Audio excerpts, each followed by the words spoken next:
In a modest suburban neighborhood where dreams often take a back seat to daily struggles, Mark Stevens works two jobs just to keep his own head above water. When new neighbors move in next door, a quiet woman and her two children, Sarah and Tommy, he notices how the kids longingly watch the sturdy oak tree in their backyard.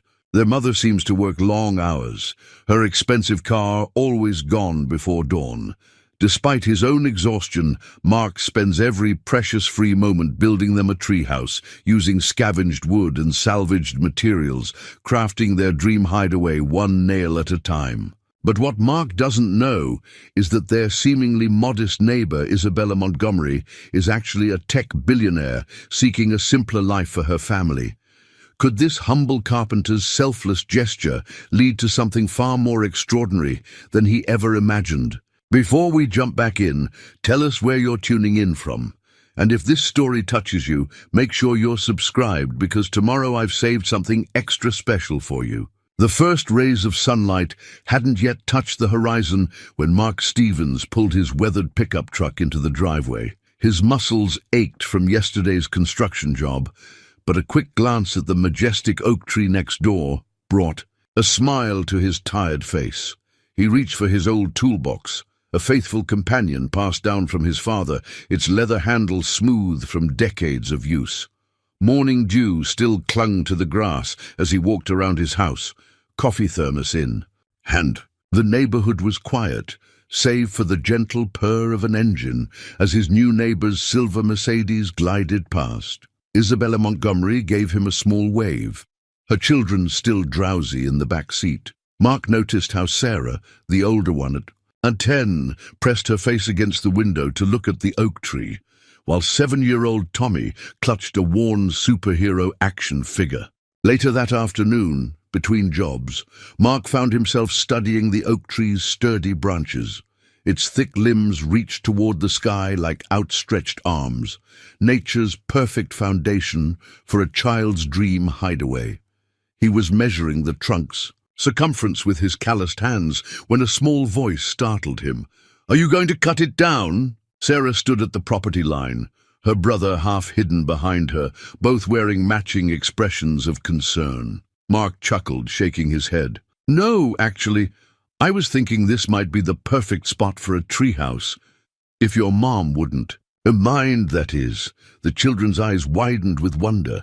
Tommy stepped forward, his superhero forgotten in the grass. "A real treehouse, like in the movies?" "Well, maybe not quite that fancy," Mark admitted, thinking of his limited resources, "but something special just the same." Sarah's face fell slightly. "Mom's always busy. She probably won't have time to build one." "That's why I'm offering," Mark said, pulling his father's old notebook from his back pocket.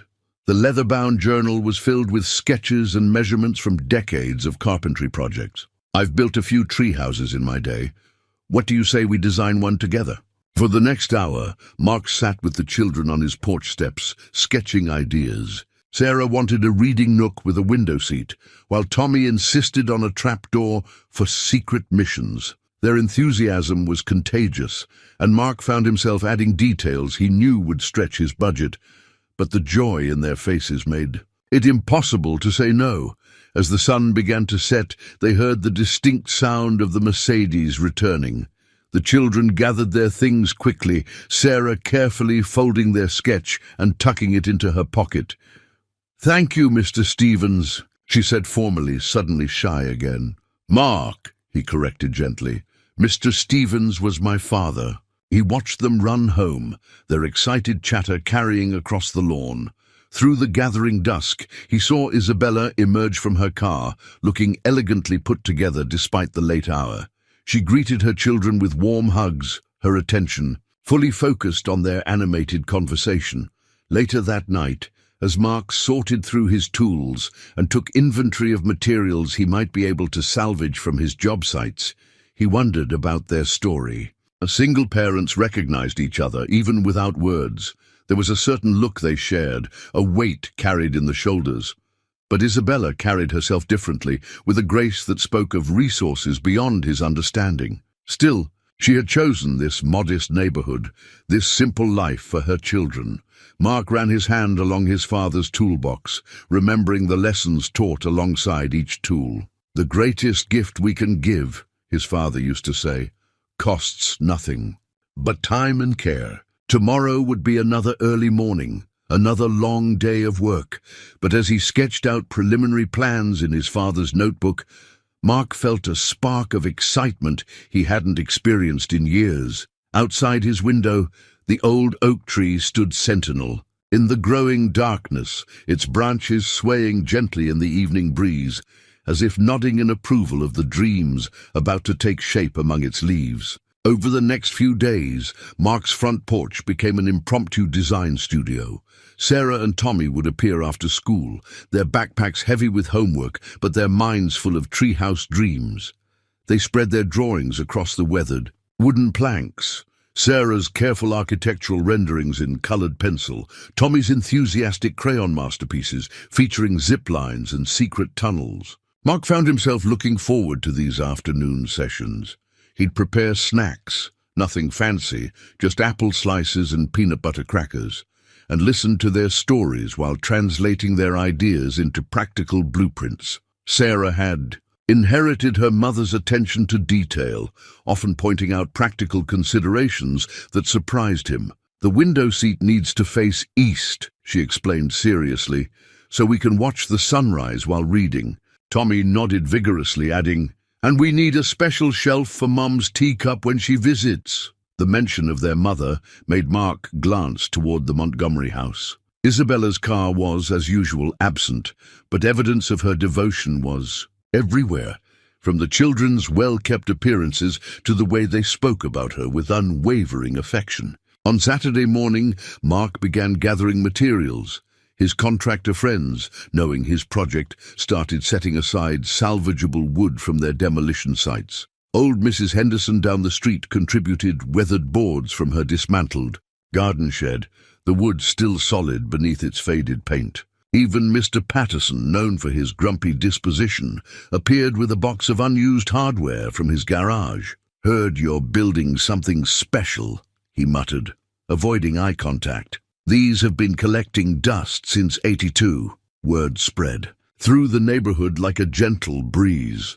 People would slow their cars, passing the oak tree, imagining the structure that would soon take shape among its branches. Some stopped to share stories of their own childhood tree houses, their eyes growing distant with nostalgia. The children's excitement was infectious. They created a building supply headquarters in Mark's garage, carefully organizing donations and categorizing materials. Sarah developed a meticulous inventory system, while Tommy appointed himself chief safety inspector, proudly wearing a plastic hard hat Mark had given him. One evening, as Mark was sorting through the day's contributions, he noticed Sarah sitting quietly on the porch steps, holding their original sketch. Her usual confidence seemed dimmed. "Everything okay, architect?" he asked, settling beside her. She looked up, her eyes serious. "What if Mom thinks it's too much trouble? She works so hard, and sometimes she looks so tired." Mark considered his words carefully. "You know, Sarah, sometimes the best gift we can give someone is a place to rest. Maybe this treehouse can be that special place for all of you. Did you have a treehouse when you were little?" Tommy appeared from around the corner, clutching his ever-present superhero figure. Mark smiled, memories flooding back. "Not exactly, but my dad and we built things together all the time. That's where I learned that the best projects aren't about the fanciest materials or the biggest budget. They're about the love you build into them." As if on cue, Isabella's Mercedes turned into their driveway.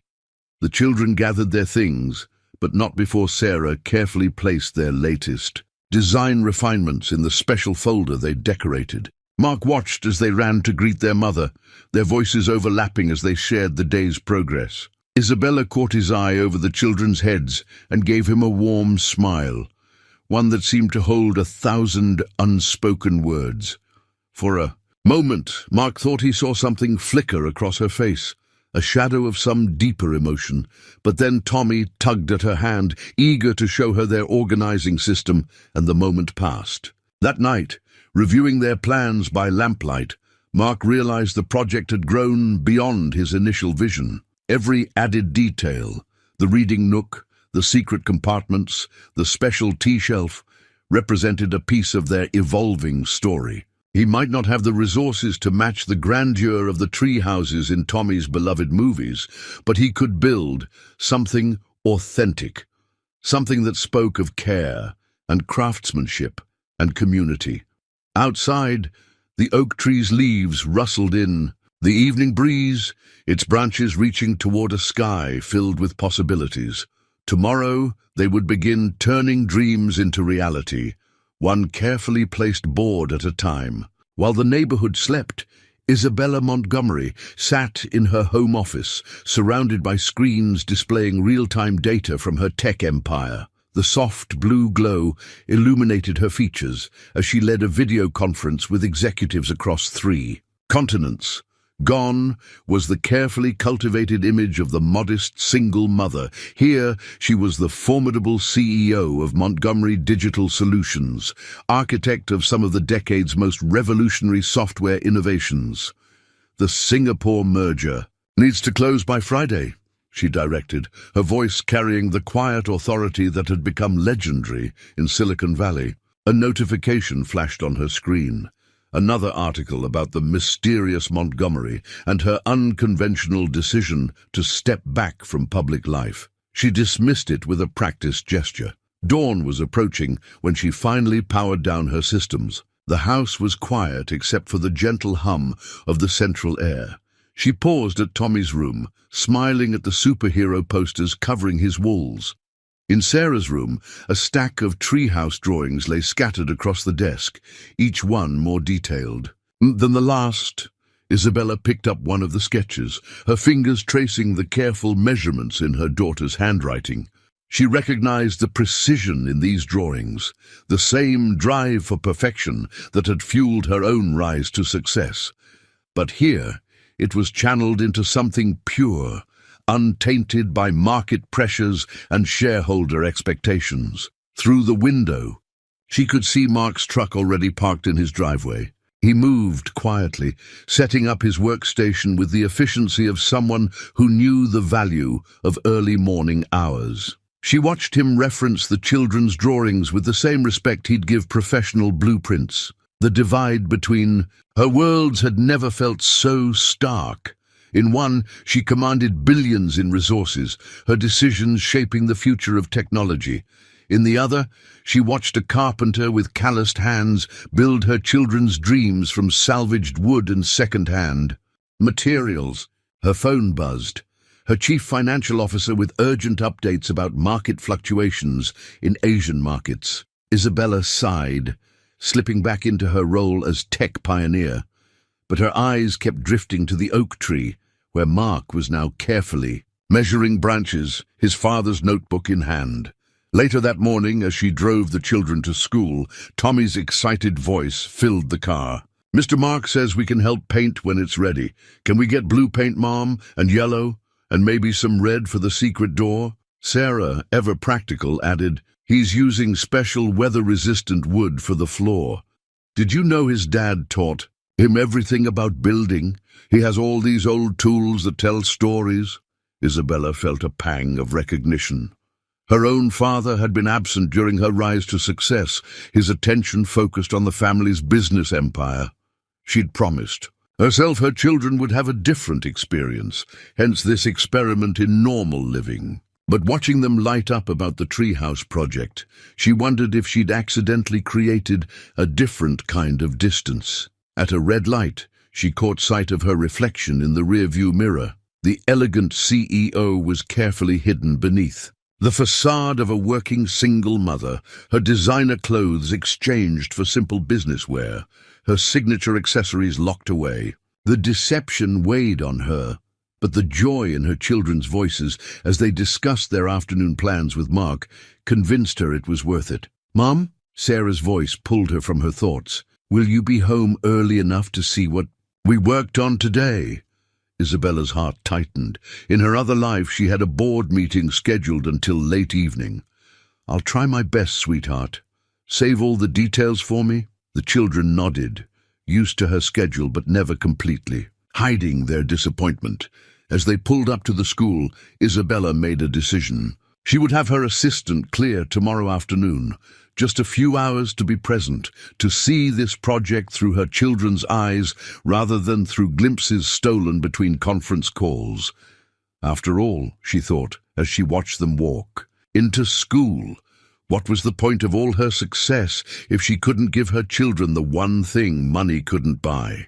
Genuine happiness blooming in ordinary moments. The weekend arrived with the kind of perfect autumn weather that seemed made for building tree houses. Mark had spent hours preparing, selecting the strongest salvaged boards for the foundation platform. Each piece was carefully inspected, its history written in grain patterns and old nail holes. He'd arrived before sunrise, wanting to make real progress before the children arrived. The neighborhood stirred to life around him as he worked. Mrs. Henderson brought him a thermos of coffee. "My Harold's special blend," she said, her eyes misting at the mention of her late husband. Other neighbors walked by with encouraging waves, some stopping to watch as the first crucial support beams took shape. Sarah and Tommy appeared just as Mark was securing the last support bracket, their faces glowing with anticipation. To his surprise, Isabella was with them, dressed casually in jeans and a simple sweater. She'd tied her hair back, looking more relaxed than he'd ever seen her. "The children insisted I see the beginning," she explained, a hint of apology in her voice. "I hope we're not interrupting." Mark shook his head, noticing how she studied the construction with an expert's eye. "Actually, I could use some help. These platforms need to be perfectly level." He held out his father's old spirit level, its brass edges worn smooth with age. What followed was a lesson in teamwork. Tommy became the official tool handler, proudly announcing each item needed. Sarah documented everything with careful notes and sketches, and Isabella, to Mark's surprise, demonstrated an innate understanding of structural principles. "The lateral support here," she suggested, pointing to a crucial joint, "would be stronger with a crossbeam." Her knowledge seemed to slip out naturally. Then she'd catch herself, as if remembering to maintain some invisible boundary. As the morning progressed, other neighborhood children gathered around the tree. Mark organized them into teams, giving each child a specific responsibility. Even the usually shy Rodriguez twins from 2 doors down joined in, their father translating Mark's instructions into Spanish. The platform slowly took shape, a solid foundation suspended among the branches. Mark had chosen this height carefully, high enough to feel magical but low enough to be safe. Every few minutes Tommy would ask, "Is it really going to be our treehouse?" His voice held equal measures of hope and disbelief. "It's going to be everyone's treehouse," Mark answered, watching the growing circle of helpers. "That's what makes it special." Isabella stood slightly apart, observing the scene with an expression Mark couldn't quite read. When their eyes met, she smiled, but there was something beneath the surface, a weight of unspoken thoughts. During a water break, she approached him. "You have a gift," she said quietly. "Not just for building, but for bringing people together." Mark wiped his brow with his sleeve. "Sometimes people just need permission to be part of something bigger than themselves, even if it starts small." Her question seemed to carry deeper meaning. "Especially then," he gestured to the platform. "Look at this. Salvaged wood, donated, supplies, borrowed tools, but put them together with care and purpose, and you create something extraordinary," Isabella finished, her voice soft. For a moment, she seemed about to say more, but her phone buzzed.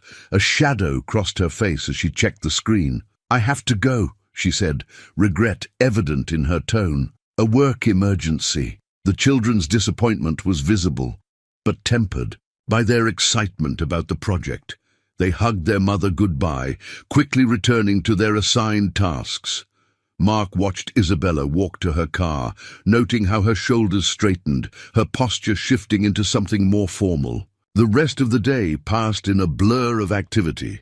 By sunset, the main platform was complete, solid and true. Mark gathered everyone for a final inspection, letting each child check the spirit level and sign their name on a special board that would become part of the floor.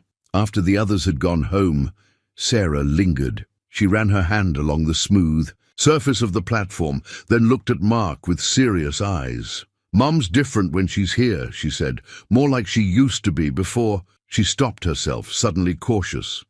Mark waited, but she just smiled and said goodbye, running home through the gathering dusk. That evening, as Mark put away his tools, he thought about Sarah's words, about Isabella's hidden knowledge of construction, about all the small mysteries that seemed to surround the Montgomery family. But looking at the platform, strong and sure among the branches, he realized that sometimes the most important foundations aren't the ones you can see. The walls began to rise, each weathered board telling its own story. Mark had chosen the materials carefully, some from an old barn in the county, others from renovation projects across town. The wood bore the marks of time, sun-bleached patinas, wandering grain patterns, and the occasional knot that Tommy insisted looked exactly like a pirate's face. "Every imperfection adds character," Mark explained, showing Sarah how to sand a rough edge. She ran her fingers along the smooth surface, nodding with understanding that seemed beyond her years. The neighborhood's involvement continued to grow. Mr. Patterson, surprisingly, became a regular fixture, sharing stories of his days as a master carpenter while helping to level wall sections. "You don't see joinery like this anymore," he'd say, demonstrating techniques that had been passed down through generations. One afternoon, as Mark was fitting a particularly challenging corner piece, he noticed Isabella watching from her home office window. She held what looked like an important document, but her attention was fixed on the construction. Their eyes met briefly before she stepped back, disappearing behind the curtain. The children had developed their own routine. Every day after school, they'd change clothes and report for treehouse duty. Sarah maintained their project journal, documenting each day's progress with photographs taken on an old digital camera Mark had found in his closet. Tommy had appointed himself chief nail holder, proudly wearing the tool belt Mark had adjusted to fit his small frame. "Mom asked lots of questions about the treehouse last night," Sarah mentioned casually as she helped Mark measure a window frame. "She wanted to know all about the support systems and weather protection." Mark paused, recalling Isabella's surprisingly technical questions during their brief encounters. "Your mom seems to know quite a bit about construction." "She knows about lots of things," Tommy chimed in, "but she doesn't talk about them much anymore. Not since we moved here." Before Mark could process this comment, a delivery truck pulled up to the Montgomery house. The driver, looking somewhat confused, carried a small package to the door. Through the open window, Mark heard Isabella's voice, unusually sharp. "I specifically requested unmarked packaging." The walls continued to rise over the next few days, and with them, Mark's curiosity about his neighbors grew. He noticed small inconsistencies: Isabella's expert grasp of engineering principles, the late-night glow of multiple computer screens in her office, the way she smoothly deflected questions about her work. But there were other observations too: her genuine delight in her children's excitement, the gentle way she listened to their detailed reports about treehouse progress, how she'd sometimes pause in her busy schedule just to watch them work with Mark. One evening, as Mark was securing the last wall panel, a sudden gust of wind scattered their materials. As he and the children rushed to gather everything, Isabella appeared, helping to collect papers and tools. She moved with unexpected efficiency, her instincts quick and sure. "You've done this before," Mark said, not quite a question. Isabella hesitated, then smiled slightly. "Life teaches you to be prepared." She handed him a stack of rescued drawings. "These structures you're building, they're not just walls, are they?" Mark looked at the treehouse, at the children carefully organizing. the rescued supplies, at the neighbors who had come out to help. "No," he agreed. "There's something more." As if to emphasize his point, Tommy called out excitedly, "Look what we found." He held up a weathered board where someone had carved a heart decades ago. "Can we use it for the special wall?" The special wall had become their name for the section where they planned to display treasures and memories. Mark watched as Isabella traced the carved heart with her finger, her expression softening. "Sometimes," she said quietly, almost to herself, "the most valuable things are the ones that carry a history." She looked at Mark then, and for a moment he saw something in her eyes, a longing perhaps for something simpler than whatever complicated life she was hiding. But the moment passed, broken by the sound of her phone's insistent buzzing. She straightened, professional mask sliding back into place, and bid them good evening. As she walked away, Mark noticed how she paused at her front door, looking back at the rising treehouse walls with an expression that held both wonder and regret. The morning dawned cool and misty, the kind of autumn day that made hot coffee taste like heaven. Mark had just settled into his early routine when he spotted Isabella crossing the yard, 2 steaming travel mugs in hand. She wore casual clothes. Again, a simple sweater and jeans that somehow looked both expensive and understated. "I thought you might like to try my blend," she said, offering him a mug. "It's from a small farm in Costa Rica." The coffee was unlike anything Mark had ever tasted, rich with subtle flavors he couldn't name. "This isn't exactly grocery store coffee," he observed. "No," Isabella agreed, a small smile playing at her lips. "Let's just say I have connections." She settled onto one of the wooden sawhorses, looking surprisingly comfortable in the makeshift workspace. They sat in companionable silence, watching the sun burn away the morning mist. The treehouse had taken on a distinct personality now, its weathered walls rising among the oak's branches like they'd always belonged there. "Sarah showed me the plans for the reading nook last night," Isabella said finally. "She's already planning the book collection." "She has quite an eye for detail," Mark replied. "Yesterday she calculated the exact angle for the window seat to catch the morning light." "She gets that from—" Isabella stopped abruptly, taking a long sip of coffee. "She's always been observant." Mark noticed her slip, but didn't press. Instead, he pulled out his father's notebook, showing her the latest modifications. "I thought we could add some built-in storage here, maybe a secret compartment for Tommy's treasures." Isabella leaned in, her shoulder brushing his as she studied. The drawings. Her perfume was subtle but distinctive, probably worth more than his monthly mortgage payment. "These designs," she said, tracing a finger along one particularly complex joint, "they're remarkably sophisticated. My father believed that anything worth building was worth building right." Mark watched her hands move over the drawings with the confidence of someone who understood engineering. "Though I suspect you know a thing or two about that yourself." She withdrew slightly, her professional mask slipping back into place. But before she could respond, they heard Tommy's excited voice from the house. "Mom, you're still here!" The children bounded across the yard in their pajamas, Sarah carrying a folder bulging with new sketches. They settled naturally around the adults, Tommy climbing onto his mother's lap while Sarah spread her drawings on the makeshift table. For the next hour, they planned and dreamed together. Isabella's suggestions were subtle but insightful, each one revealing a depth of knowledge she seemed to catch herself sharing. The children, Mark noticed, didn't appear surprised by their mother's expertise. "Remember when you helped design my science fair project?" Sarah said eagerly. "The one with the solar-powered—" She stopped at a quick look from her mother. The moment was interrupted by Isabella's phone. She checked it with a frown, and Mark saw complex graphs and charts flash across the screen before she quickly tucked it away. "I have to go," she said, regret evident in her voice.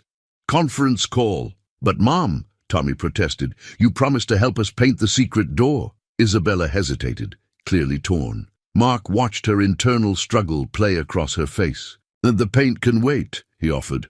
Maybe we could all have dinner tonight instead. I make a mean spaghetti, and we can review the final plans together." The words surprised him as much as everyone else. He hadn't entertained since his wife passed. The thought of filling his small house with family sounds both appealing and terrifying. Isabella's expression softened. "We'd like that, wouldn't we, kids?" The children's enthusiastic response sealed the deal. As Isabella headed inside to prepare for her call, Sarah lingered behind. "Mom seems happy here," she said thoughtfully. "Like before, when we lived—" She caught herself, much like her mother had earlier. Mark picked up a piece of sandpaper, giving Sarah a task to ease the moment. "Sometimes," he said carefully, "people need different kinds of homes at different times." Sarah nodded, understanding flowing between them. They worked together quietly, smoothing rough edges, each lost in their own thoughts. Above them, the treehouse seemed to glow in the morning light, its imperfect walls holding space for all their unspoken stories. Dark clouds gathered on the horizon as Mark secured tarps over the treehouse's exposed sections. The weather report had warned of an approaching storm, unusually severe for the season. He worked quickly, double-checking each covering, knowing how much damage rain could do to unprotected wood. "Need any help?" Isabella's voice startled him. She stood at the base of the tree, looking up with concern. Her elegant blazer seemed out of place against the threatening sky. "Shouldn't you be headed to work?" Mark asked, noting her formal attire. "The children were worried about the treehouse." She glanced at her watch, a subtle gesture that spoke of countless meetings and deadlines. "I thought I'd check before—" A sudden gust of wind interrupted her, sending loose papers swirling. As they scrambled to catch them, a glossy magazine page caught against Isabella's leg. Mark reached for it just as she did, and their hands met over the paper. The headline made them both freeze. "Tech Titan Isabella Montgomery's Mysterious Disappearance." Time seemed to stop. Isabella's face went pale as Mark stared at the photo on the page, a younger version of his neighbor in business attire, accepting some prestigious award. The woman in the picture radiated power and confidence, standing at a podium with the Montgomery Digital Solutions logo behind her. Thunder rumbled overhead as their eyes met. "I can explain," Isabella began, but her phone erupted with alerts. She glanced at the screen, her expression turning to alarm. "No, no, no!" More alerts followed. Through the rain that had begun to fall, Mark could see multiple screens lighting up in her home office. Isabella's carefully constructed worlds were colliding. "Mom," Sarah's voice carried from their back door. "Your assistant is on the emergency line. She says it's about the Singapore merger." Isabella stood frozen between her house and the treehouse, rain soaking through her expensive blazer. For the first time since Mark had known her, she looked utterly lost. "Go," he said quietly. "I'll secure everything here." She hesitated, conflict clear on her face. "Mark, I never meant to—" "We can talk later," he assured her, already turning back to his work. Some things can't wait. Through the increasing rain, he watched her hurry inside, transforming with each step back into the powerful CEO she'd been hiding all along. The children appeared briefly at the window, their faces worried before Isabella drew them away. Mark worked methodically through the storm, ensuring every vulnerable part of the treehouse was protected. The wind howled through the oak's branches, testing his preparations. Around him, neighbors hurried to secure their own properties. Garbage. Cans rolled away, lawn furniture clattered across driveways. Mrs. Henderson appeared with her umbrella. "You should come inside, dear," she called over the wind. "That tree's not safe in this weather." But Mark stayed, adding extra supports where needed. This wasn't just about protecting wood and nails anymore. Every board he'd carefully selected, every joint he'd lovingly crafted, held pieces of Sarah and Tommy's dreams. He thought of their faces lighting up each time they discovered a new detail, their pride in contributing to something larger than themselves. The storm raged through the afternoon. From his position on the platform, Mark caught glimpses through the Montgomery's windows, Isabella pacing with a phone, gesturing intensely. the children watching their mother with worried expressions, multiple screens displaying graphs and charts and urgent messages. As evening approached, the wind finally began to ease. Mark made one final check of the tarps, his clothes soaked through. The treehouse had weathered the storm, its sturdy frame standing firm against nature's fury. But as he climbed down, he knew this wasn't the real storm they needed to worry about. In his pocket, the crumpled magazine page felt like a burning secret. Questions tumbled through his mind. Why would a tech billionaire choose to live here? What was she hiding from? And most importantly, what would this revelation mean for the children who had come to trust him with their dreams? Looking up at the treehouse, now just a dark shape against the clearing sky, Mark realized that sometimes the strongest structures could be shaken by unseen forces. And the truest foundations weren't made of wood at all. The morning after the storm dawned clear and crisp, but the calm weather belied the tension hanging in the air. Mark sat at his kitchen table, the magazine article spread before him alongside an old photograph of his own. In it, a younger version of himself stood proudly next to his father outside their small carpentry shop. Simple times, honest work. He'd spent half the night reading about Isabella Montgomery online. The stories painted a picture of a brilliant innovator who'd built her company from nothing, revolutionizing software development while maintaining a notoriously private, personal life. Last year, she'd mysteriously stepped back from public view, citing a desire to refocus on family priorities. The sound of car doors closing drew him to the window. Isabella was helping the children into her Mercedes, dressed again in her carefully crafted, ordinary mom attire. She paused, looking toward his house. But Mark stepped back from the window. Later that morning, as he worked on repairing minor storm damage to the treehouse, he heard familiar footsteps on the ladder. "Is it okay if I still help?" Sarah's voice was unusually tentative. "Mom said we should ask first now that—" Mark turned to find both children watching him anxiously from the platform entrance. Tommy clutched his superhero figure so tightly his knuckles were white. "Of course you can help," Mark said firmly. "Nothing's changed about that." But things had changed. As they worked, the children were quieter, more careful with their words. When Tommy started to tell a story about their old house, Sarah quickly shushed him. "You know," Mark said, setting down his hammer, "my dad used to say that secrets are like heavy tools. They're harder to carry alone." Sarah looked at her brother, then back at Mark. "We had to move here because people wouldn't leave Mom alone," she said finally. "They kept taking pictures of us at school and asking mean questions about Dad." "The other kids said Mom was a robot queen," Tommy added. "But she's not. She just makes computers work better."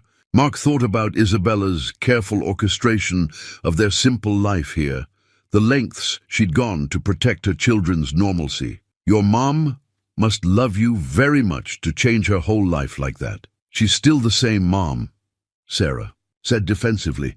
"She just pretends to be a different kind of mom here. For us." A throat cleared below them. Isabella stood at the base of the tree, still in her business clothes, but with an air of having made an important decision. "Children, could you give Mr. Stevens and me a moment?" Her formal tone made both kids scramble down quickly. Mark descended more slowly, trying to read her expression. Up close, he could see the toll the past day had taken. Subtle signs of stress around her eyes, a slight tension in her shoulders. She held out a familiar-looking thermos. "Peace offering?" They settled on his porch steps, the rich aroma of her Costa Rican coffee filling the space between them. "I don't do well with vulnerability," Isabella began, staring into her cup. "In my world, it's often mistaken for weakness." She pulled out her phone, showing him a photo of a much younger version of herself in a cramped apartment, surrounded by computer parts. "I built my first company in a space smaller than your tool." "Shed," Mark nodded, thinking of his father's small shop. "Success changes things." "It changed everything," she agreed, "except what matters most." She looked toward the treehouse where the children were pretending not to watch them. They deserve a chance at a normal childhood away from the spotlight. and expectations that come with my name. Is that possible now? Mark asked gently. After yesterday, Isabella's hand tightened around her cup. The Singapore merger is secure, but there are rumors starting. Someone recognized me at the children's school last week. It was only a matter of time. They sat in silence, watching the oak's leaves flutter in the breeze. The treehouse stood strong among the branches, somehow more real and precious for having weathered yesterday's storm. You know, Mark said finally, when you're building something to last, you don't just plan for sunny days. You build it strong, enough to handle storms too. Isabella turned to him, really looking at him for the first time since the revelation. And what exactly are we building here, Mark? The question hung between them, heavy with possibility. Before he could answer, Tommy's voice called down from the treehouse. Mom, we found where the leak is. Can we help fix it? Please? A smile tugged at Isabella's lips, not the polished one she wore for business, but something more genuine. Well, she said, standing and brushing off her expensive slacks, I do know a thing or two about repairs. The first sign of trouble came in the form of a glossy business magazine left conspicuously on Mark's porch. The cover featured a blurry photo of Isabella leaving the local grocery store with the headline, Found, Tech's Most Elusive Billionaire. The subtitle read, Montgomery Digital's CEO's Secret Life in Suburban America. Mark quickly tucked the magazine away before the children could see it, but he knew this was just the beginning. Already, unfamiliar cars were driving slowly past their houses, cameras clicking from behind tinted windows. The treehouse had become their sanctuary. That afternoon, as Mark worked on installing the reading nook's window seat, he could hear Isabella pacing below, her voice tight as she spoke with her legal team. I don't care what it costs, she was saying. I want every copy pulled from the shelves and find out who leaked my location. She paused, listening. No, I won't make a statement. That's exactly what I've been trying to avoid. Sarah and Tommy worked quietly beside Mark, their usual chatter subdued. They'd seen this before, recognized the signs of their carefully constructed piece crumbling. Mr. Mark, Tommy whispered, clutching his ever-present superhero figure, are we going to have to move again? Before Mark could answer, Mrs. Henderson's voice called up urgently. Mark, dear, you might want to see this. A small crowd had gathered at the end of the street. Television vans were setting up, reporters doing test shots with the treehouse in the background. One particularly bold photographer had stepped onto Mark's property, trying to get a better angle. This is private property, Mark called out firmly, descending the ladder. Please leave. Just a few questions, a reporter shouted. Is it true that Isabella Montgomery is funding a multi-million-dollar treehouse project? Is this a publicity stunt for her company's new family-focused software line? Isabella emerged from her house, her CEO persona fully in place. My children are here, she said, her voice carrying that quiet authority that had made her famous. In the tech world, if you have questions about Montgomery Digital Solutions, direct them to our press office. But the cameras kept clicking, questions overlapping. Ms. Montgomery, why the secret life? Is this related to your ex-husband's new position in Silicon Valley? Are the rumors about a hostile takeover true? Tommy's small voice cut through the chaos. Stop being mean to my mum. He stood on the treehouse platform, tears in his eyes, but chin raised defiantly.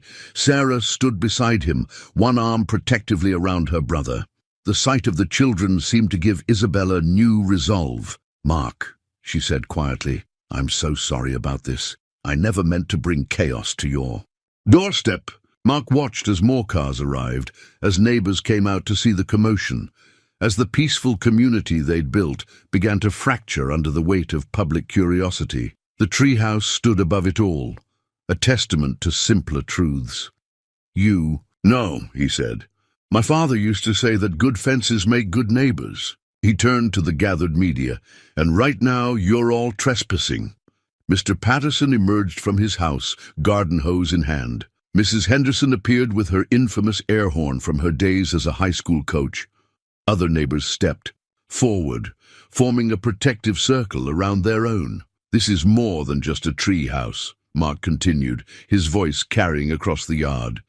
"This is about a community, about children, about the right to build something genuine without it becoming a spectacle." Isabella looked at him with surprise, and something deeper, a recognition of what they'd all created together. She reached for her phone one last time.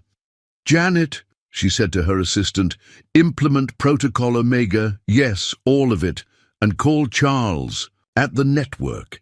Tell him if these vultures aren't gone in 10 minutes, Montgomery Digital pulls all advertising, forever." The threat worked. Within minutes, the media began to pack up, though everyone knew this was just a temporary reprieve. As the last van pulled away, Isabella's phone buzzed again, more urgent business matters demanding attention.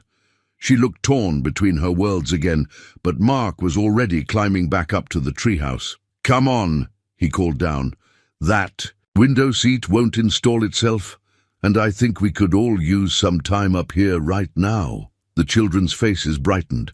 After a moment's hesitation, Isabella kicked off her expensive heels and reached for the ladder. Sometimes, Mark thought, watching her climb up in her designer suit, the bravest thing you can do is choose what's real over what's expected. The article that changed everything appeared online at midnight. Mark found it during his usual early morning coffee, the headline glaring from his phone screen. "The Billionaire's Carpenter, Inside Tech Titan's $1 million Simple Life Deception." The story painted Isabella as calculating and manipulative, suggesting she'd orchestrated their entire neighborhood dynamic as an elaborate PR stunt. It described Mark as an unwitting pawn in her game, quoted anonymous sources claiming she'd chosen their street specifically because of his reputation as a skilled craftsman, and even implied she'd paid neighbors to participate in the charade. Worst of all, it included private details about the treehouse project, details only someone intimately involved could have known. The betrayal hit Mark like a physical blow when he reached the article's final paragraph and saw the photo credit. "Images courtesy of Sarah Montgomery's Project Journal." He was still staring at his phone when a car door slammed outside. Isabella stood in his driveway, wearing a rumpled business suit, her usual composure shattered. "I can explain," she began. But Mark cut her off. "Was any of it real?" His voice was quiet, but it carried across the pre-dawn stillness. "Or was I just a convenient story for your next board meeting?" "How can you even think that?" Isabella's composure cracked further. "After everything we've—" "Mom!" Sarah's voice interrupted them. She stood on her front porch in pajamas, clutching her project journal. "My camera's missing. And my notebook. Someone went through it." Isabella's face went pale. "What?" "I trusted you," Mark said, the pieces falling into place. "I let you into my life, shared my father's techniques, his stories." "No." Isabella stepped forward, realization dawning. "Mark, I would never—" "Mr. Mark," Tommy's voice carried from their house. "The treehouse is on TV." They all turned to see Tommy standing in front of their living room window, where a morning news show was featuring footage of the treehouse construction. Intimate moments Mark remembered clearly.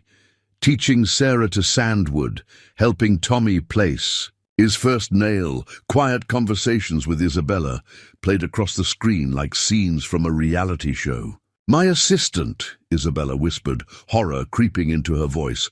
"Janet, she must have, when she was here during the storm." But Mark wasn't listening. He was watching Sarah's face as she recognized her own photographs on national television.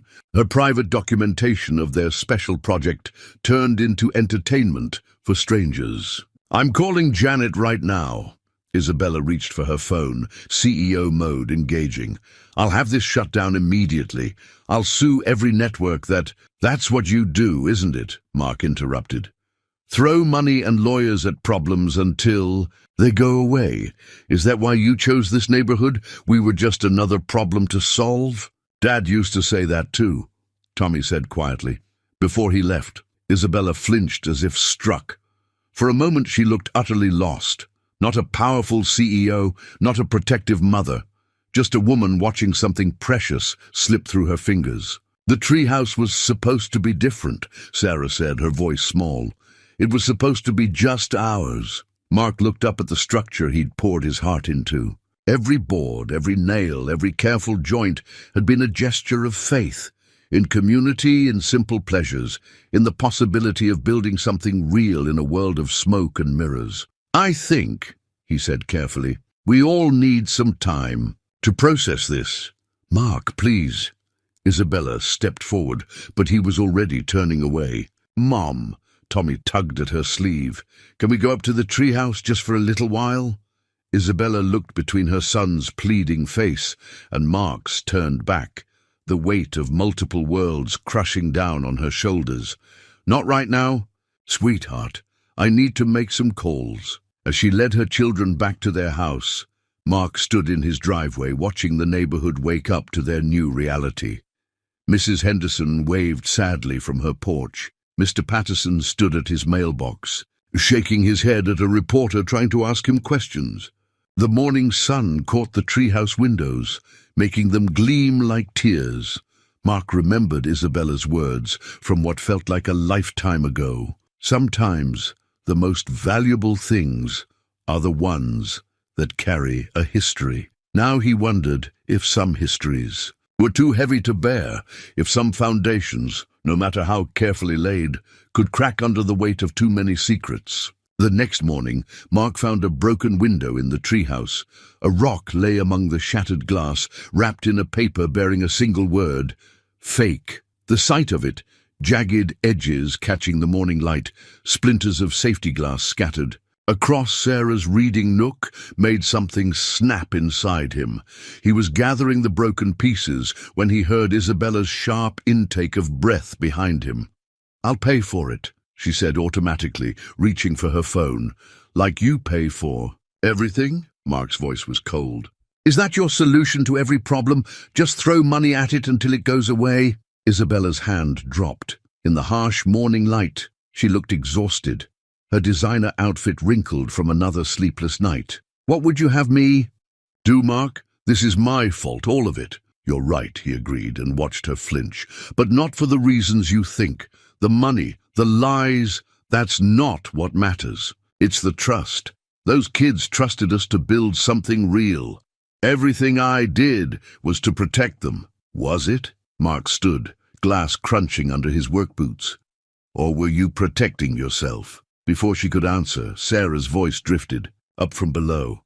Mom, there's a man from the TV station. He says he wants to do a special about our family. Isabella's professional mask slipped into place so quickly it was almost painful to watch. I'll handle it. Like you handled Janet, Mark asked quietly. She turned back, eyes flashing. You have no idea what it's like to have your private life turned into public entertainment, to have something precious twisted into a spectacle. He gestured at the broken window. Actually, I think I'm getting a pretty good idea. That's not fair. Fair? Mark laughed, but there was no humor in it. Fair would have been telling me the truth from the beginning. Fair would have been letting me choose whether to involve myself and this community in your complicated life. I never meant to care, he finished. To let the kids get attached, to build something that actually mattered.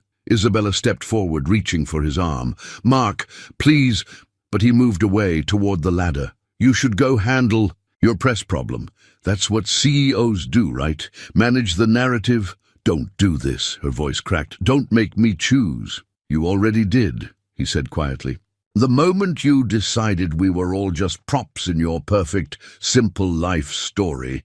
He climbed down, leaving her alone in the broken treehouse. Below, he could hear Tommy trying to explain to the reporter about his superhero figures special. Ours, Sarah's quiet voice telling her brother to come inside. The sound of glass being swept up made him look back. Through the undamaged windows, he could see Isabella kneeling in her expensive suit, carefully gathering the broken pieces. Something about the image, her determination to fix this one small thing when her whole carefully constructed world was shattering, made his chest ache. Mr. Patterson appeared at his fence. Saw what happened to the window, he said gruffly. Got some spare glass in my garage, the right size too. Not sure it matters anymore, Mark replied. The old man snorted. Maybe not, but that treehouse isn't just about them anymore, is it? It's about all of us. Mark looked around the neighborhood, at Mrs. Henderson peeking worriedly from behind her curtains, at the Rodriguez twins drawing keep out signs in bright colors, at all the small ways this community had woven itself into the Montgomery family's story. Above them, Isabella descended the ladder, her suit dusty, her hands clutching a paper bag full of broken glass. Their eyes met briefly before she turned away, shoulders straight, heading to face the waiting reporter. The treehouse cast its shadow across both their yards, a silent reminder of everything they'd built and everything they stood to lose. Mark thought of his father's words about foundations and storms, about building things to last. Sometimes he realized the things that break us are also the things that show us what we're made of. Mark found Sarah's project journal on his workbench the next morning. A note in Isabella's elegant handwriting was attached. She wants you to have this. Real stories matter. He almost set it aside without opening it, but something in the worn corners and dog-eared pages called to him.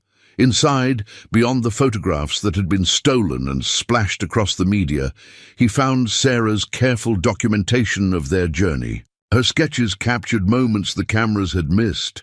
Tommy falling asleep against a stack of lumber, Mark teaching them about different wood grains, Isabella's rare, genuine smiles when she thought no one was watching. Day 12, Sarah had written. Mr. Mark showed me how to use Grandpa's spirit level today.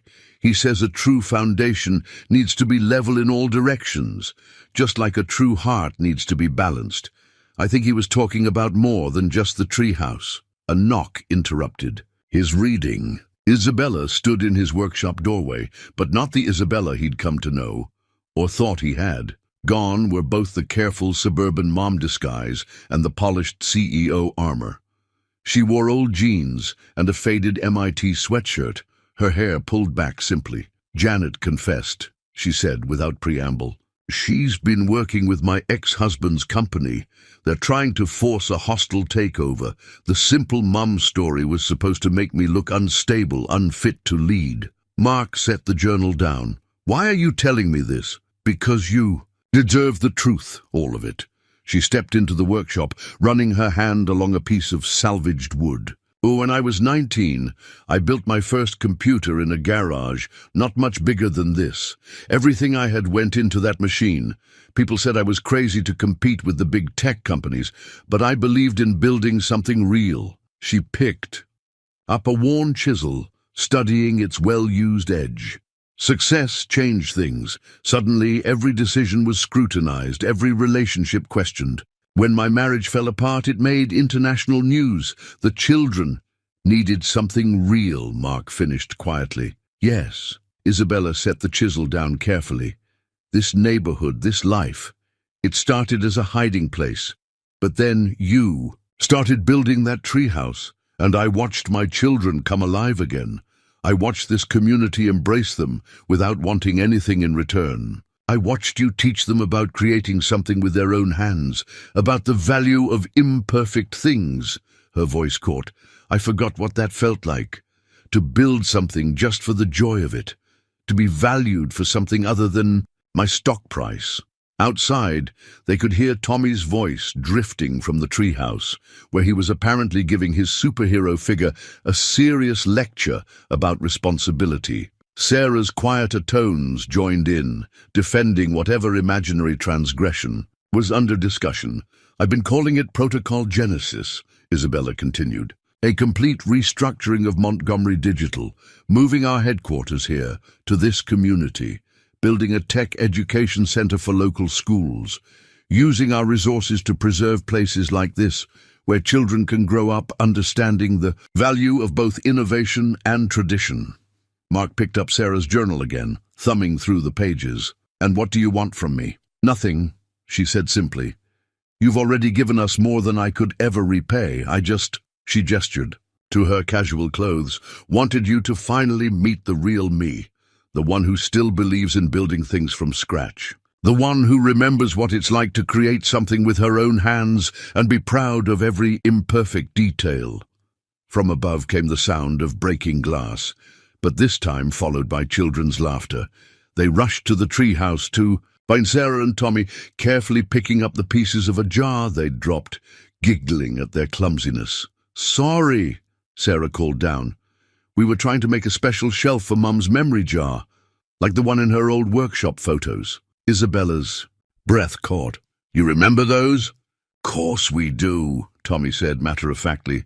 "That's when you used to build stuff with us, before everything got so big." Mark watched something shift in Isabella's expression, a weight lifting, a decision cementing. She turned to him with eyes that held both hope and uncertainty. "I don't want to fix this with money or lawyers," she said softly. "I want to fix it the way you taught us. One piece at a time with honest work and real care. If you'll help us try." Above them, the children had already started planning their special shelf, their chatter flowing naturally between Isabella's old workshop stories and Mark's building techniques. The broken glass between them caught the morning light, transforming sharp edges into something almost beautiful. The new blueprint spread across Mark's workbench was unlike anything they'd originally planned. Isabella's engineering expertise merged seamlessly with his craftsmanship, creating something that honored both their worlds. Solar-powered reading. Lights nestled in handcrafted wooden sconces. A rain collection system fed a small rooftop garden. Traditional joinery techniques supported modern technological additions. "The kids want to call it Genesis," Isabella said, pointing to a particularly clever integration of old and new. "They said it's like the tree houses growing up with us." Mark nodded, appreciating how the design preserved every meaningful element they'd built together while embracing new possibilities. "Your tech education center plans influenced this, didn't they?" "Sarah's idea, actually. She wants to teach other kids how to build things." Isabella smiled, the genuine one that reached her eyes. "Apparently she's learned from a pretty good instructor." They'd fallen into a comfortable rhythm over the past week. Isabella worked remotely now, conducting billion-dollar negotiations from a corner of the treehouse while the children did their homework. Mark found himself fascinated by her technical knowledge, the way she could calculate load distributions in her head or sketch circuit diagrams between conference calls. "You really did build your first computer in a garage," he remarked one afternoon, watching her repair Tommy's tablet with practiced ease. "Named her Genesis," she admitted. "She was ugly as sin, but perfectly functional. Kind of like that first support beam you let Tommy help with." "Hey, that beam has character!" Their laughter drew Mrs. Henderson from her yard. She'd appointed herself unofficial project photographer, documenting the treehouse's evolution for historical purposes. "You two sound better," she observed, snapping a picture of their shared workspace, "though I did enjoy all the dramatic pining." "We weren't pining," they protested simultaneously, then caught each other's eyes and laughed again. The community had rallied around the project's renewal. Mr. Patterson spent hours teaching the children about traditional woodworking, while Isabella explained basic coding concepts. The Rodriguez twins' father, an electrician, helped design the solar power system. Even the local media had shifted their narrative, celebrating the blend of innovation and community values. One evening, as they worked late installing the new window seat, Tommy asked the question they'd all been avoiding. "Are we really staying forever?" Mark paused in his work, watching Isabella carefully. She set down her tablet and gathered both children close. "What would you think about that?" she asked. "About making this our real home, not just a hiding place?" Sarah looked between her mother and Mark. "But what about your company? Dad said you could never leave Silicon Valley." "Sometimes," Isabella said, choosing her words carefully, "we hold on to things because we're afraid of what might happen if we let go. I thought I needed to hide who I was to give you a normal life. But maybe what we needed was to find a place where we could all be ourselves." Even the robot queen parts, Tommy asked seriously. Especially those parts, superhero. She ruffled his hair. As long as we're being honest about them. Mark watched the family moment, feeling both part of it and separate from it.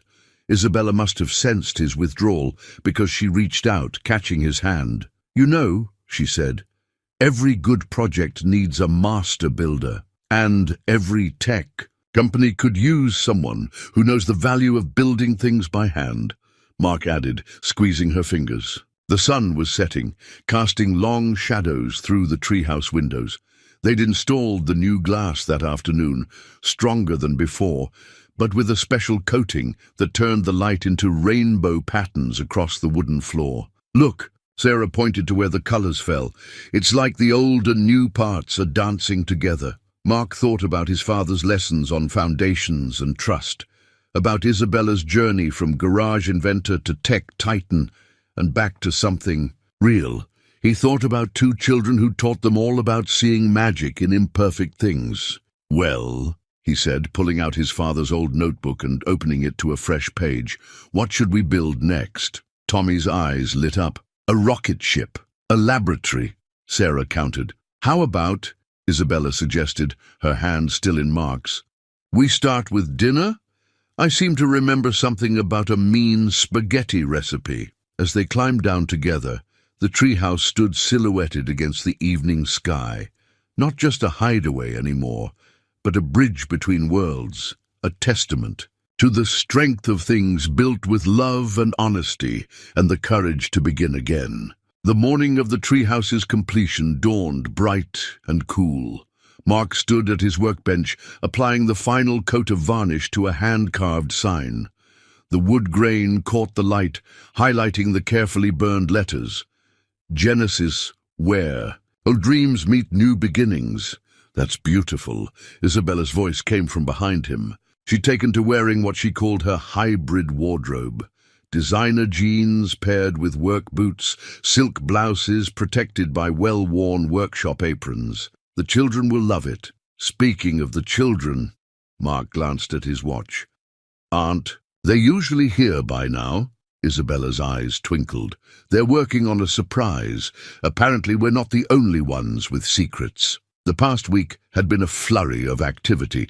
The tech integration had gone smoothly, solar panels nestled discreetly among the branches, powering the reading lights and the small charging station for tablets and laptops. But it was the handcrafted elements that truly made the space special. Every board told a story now. The children had helped sand and finish each piece, learning about different wood types and grain patterns. The community had contributed their own touches. Mrs. Henderson's hand-sewn cushions for the window seat, Mr. Patterson's intricately carved door hinges, the Rodriguez twins' colourful mosaic that caught the morning sun. "Mom, Mr. Mark!" Sarah's voice carried across the yard. "Close your eyes! No peeking!" They obliged, listening to the sound of excited footsteps and poorly suppressed giggles. Tommy's voice whispered loudly, "Is the paint dry? We don't want them to get sticky." "Okay," Sarah announced formally. "You can look now." They opened their eyes to find the children holding a large wooden plaque, clearly made from scraps from the project. Painted in careful letters was a message, "Built by 4. Hearts and many hands." "See," Tommy pointed proudly, "I did the hearts." And Sarah wrote the words, and Mrs. Henderson helped us with the painting, and Mr. Patterson showed us how to sand it smooth. And look, Sarah turned the plaque over. The back was covered in signatures. Every neighbor who had contributed to the project had signed their name and added a small message. Isabella traced the signatures with gentle fingers. "This is perfect," she said softly. "Absolutely perfect." They spent the morning adding the final touches, hanging the signs, adjusting the solar lights, arranging the books in the reading nook. Mark watched as Isabella helped Tommy set up his superhero headquarters in one corner, complete with a small desk where he could draw his adventure stories. Sarah had already filled her section with notebooks and pencils, ready to document new projects. "I'm going to design things like you and Mom," she announced. "Things that help people and look beautiful too." Around midday, delicious smells began wafting from the direction of Mrs. Henderson's house.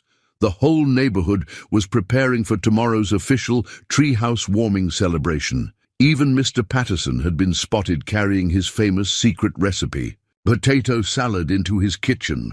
"Hard to believe it's really finished," Mark said, standing back to admire their work. The treehouse seemed to glow in the afternoon light, a perfect blend of craftsmanship and innovation. "Is anything ever really finished?" Isabella asked, adjusting a solar panel slightly. "I think the best projects just keep evolving." She had a point.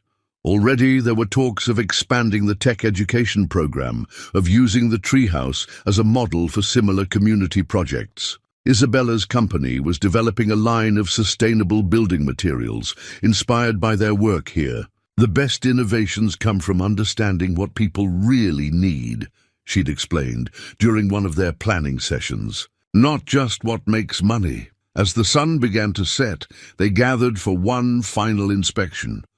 Tommy insisted on giving a grand tour, pointing out every feature with infectious enthusiasm. "And this is where Mum does her robot queen stuff, except now she does it here with us, instead of in a big fancy office. And here's where Mr. Mark taught us about wood grains," Sarah added, running her hand along a particularly beautiful piece of oak. "He says every piece of wood has a story, just like people do." Isabella slipped her hand into Mark's as they watched the children explore their completed sanctuary. "Thank you," she said quietly, "for helping us write a new story." Above them, the first stars were appearing in the deepening blue sky. The solar lights clicked on automatically, casting a warm glow through the windows. Through one of them, they could see Mrs. Henderson arranging flowers in anticipation of tomorrow's celebration. The treehouse stood strong and sure in the gathering. Dusk, its unique blend of old and new, a testament to the power of building bridges between worlds. Tomorrow, it would be filled with community and celebration. But for now, in this quiet moment, it was simply home. The morning of the celebration arrived with a gentle breeze that carried the scent of Mrs. Henderson's famous apple pies across the neighborhood. Multicolored streamers, handmade by the Rodriguez twins, danced between the trees. The entire street had been transformed into a festival ground, with tables of home-cooked dishes stretching from one end to the other. Mark stood at his workbench, polishing a small brass key he'd crafted the night before. It wasn't necessary. The treehouse had no locks, but some moments called for symbolic gestures. He'd carved the handle into the shape of an oak leaf, incorporating a tiny microchip Isabella had given him into the design. "Old and new," he murmured, holding it up to the light. "Just like us," Isabella said, appearing beside him. She wore a simple summer dress, but her feet were clad in the work boots she'd grown to love. The children are practically vibrating with excitement. Tommy's changed his superhero costume 3 times. The sound of cars parking and cheerful greetings filled the air as neighbors began to arrive. Not just their immediate community, but people from all over town who had heard about the project. Local craftsmen who had donated materials, tech enthusiasts intrigued by the innovative elements, families drawn by the story of a community coming together. Sarah and Tommy appointed themselves official greeters, proudly wearing badges they'd designed themselves. Genesis Project team member. They led groups of visitors through the garden, where Isabella had set up displays explaining the sustainable features they'd incorporated. "See these solar panels," Sarah explained to a group of wide-eyed children. "They're special prototypes from Mum's company, and Mr. Mark figured out how to make them look like they're part of the tree." Tommy, not to be outdone, was demonstrating the rain collection system. "It's like the tree is drinking, and then it shares its drink with the plants. And look," he pressed a hidden panel, revealing one of his beloved secret compartments. "There's more surprises than in any superhero." "Hide out!" Mr. Patterson had gathered a group of retired craftsmen beneath the oak, all of them nodding appreciatively at the traditional joinery techniques. Meanwhile, Isabella was surrounded by young tech entrepreneurs, explaining how the project had inspired a new direction for her company. Innovation isn't just about the newest thing, she was saying. It's about finding better ways to support what humans have always needed: community, creativity, connection. Mark felt a tug at his sleeve. Mrs. Henderson stood there, dabbing at her eyes with a handkerchief. "Harold would have loved this," she said softly. "He always said that neighborhood was just another word for family." The moment arrived for the official ribbon cutting. Mark and Isabella stood on either side of the handmade wooden arch that marked the treehouse entrance, the children between them. The brass key gleamed in Mark's hand. "Before we open the doors," Isabella addressed the gathered crowd, "I want to share something. When we came to this neighborhood, we were hiding. I thought I was giving my children a simpler life, but what you all gave us was something far more valuable. A real life, built on genuine connections and shared purpose." She glanced at Mark, who continued, "My father used to say that the strongest things we build are the things we build together.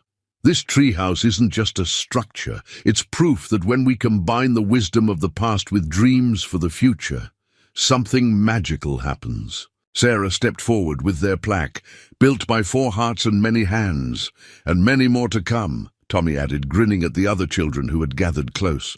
Mark handed the key to the children. Together, they fitted it into the ceremonial lock, and the doors swung open to reveal their creation in all its glory.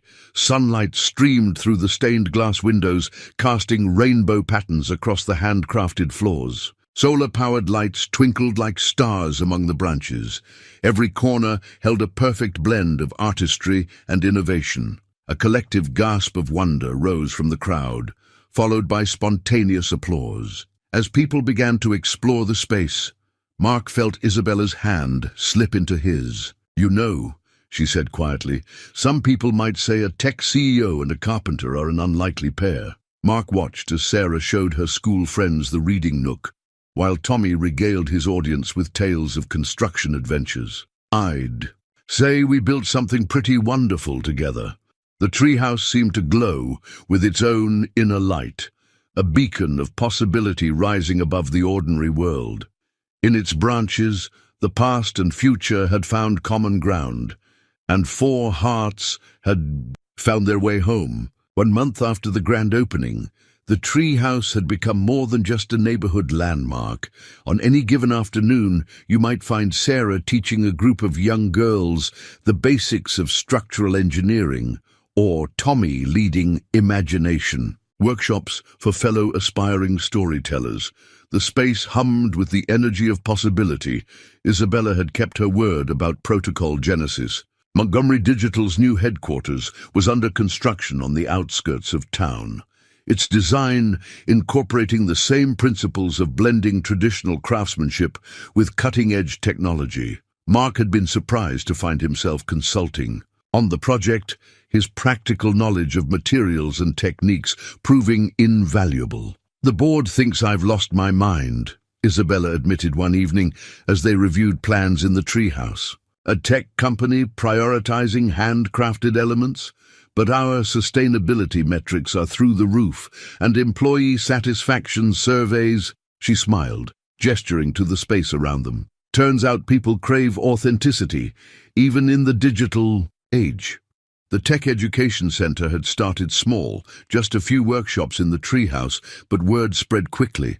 Soon they had waiting lists for both traditional crafting classes and coding sessions, the sight of children learning to use. Both hand tools and tablets had become commonplace.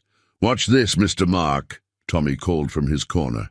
He'd programmed a small robot to deliver tools to different workstations, proudly showing off the coding skills he'd learned from his mother, while using the woodworking techniques Mark had taught him. Sarah had developed her own project management system, combining her mother's tech expertise with Mark's methodical approach to craftsmanship.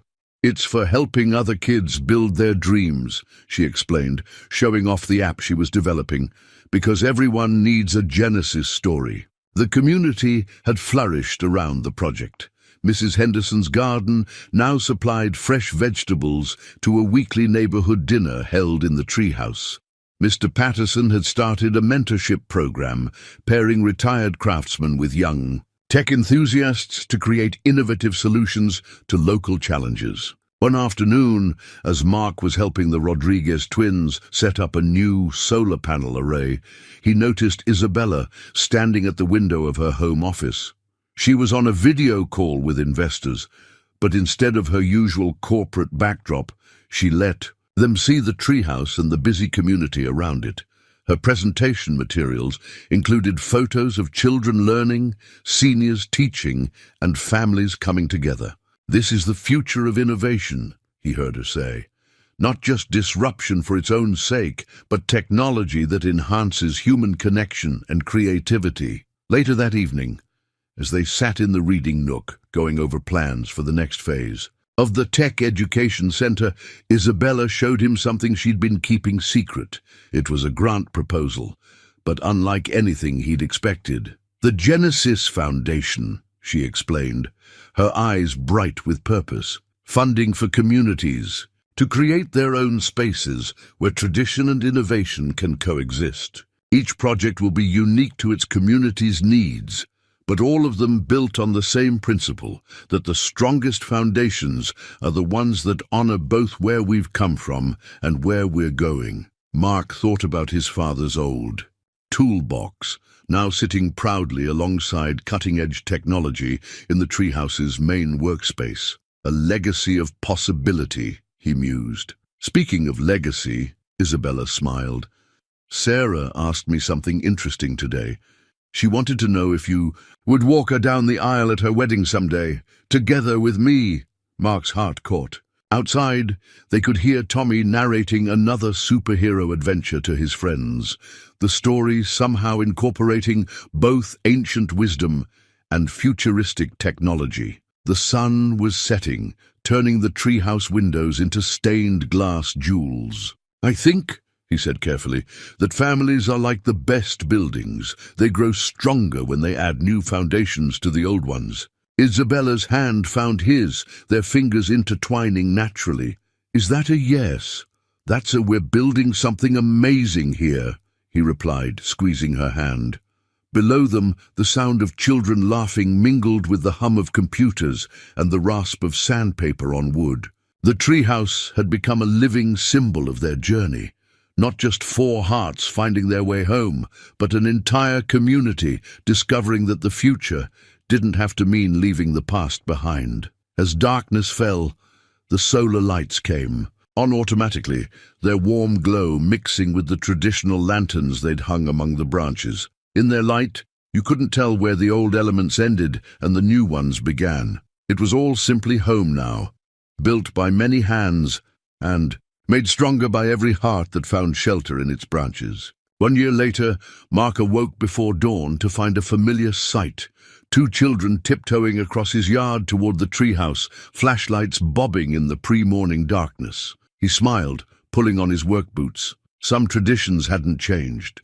The anniversary celebration was set for later that day, but these early morning moments had become sacred, just the 4 of them, watching the sun rise from their shared sanctuary. He found Isabella already in the treehouse, wearing one of his old work shirts over her silk pajamas, hair caught up in a casual knot. "The kids couldn't sleep," she explained, though they all knew this dawn gathering had been planned. "They wanted to add something to the memory wall before everyone arrives." The memory wall had been Sarah's idea, a space where they collected photographs, artifacts and mementos from the past year. There was the brass key from the opening ceremony, now tarnished to a gentle patina. Tommy's first robot design hung beside Sarah's original treehouse sketches.